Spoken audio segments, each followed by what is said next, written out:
Welcome to the Banker Lamp. Please enjoy the video. You'll start by installing an Android emulator because it runs Google Play like a phone. Download BlueStacks, or Nox, and launch the installer. This gives you a complete Android environment. Once done, enable virtualization in BIOS if not already active. This speeds apps and prevents crashes.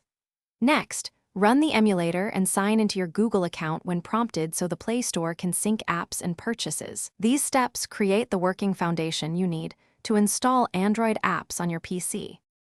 Once the emulator is ready, open the Play Store and search for the app you want, then tap Install. This process is identical to a phone, so it's familiar. If an app needs extra files, you can sideload an APK, but make sure it's from a trusted source.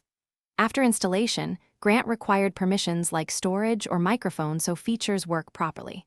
Also, make sure to tweak emulator settings, resolution, CPU, and RAM, because those choices determine responsiveness and battery use on your PC. Launch apps from the emulator, then pin favorites to the taskbar or create desktop shortcuts for instant access. This makes them feel native.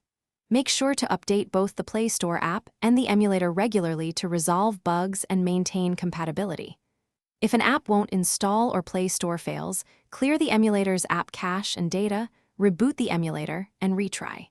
If that doesn't work, reinstall the emulator and verify virtualization and GPU drivers are up to date.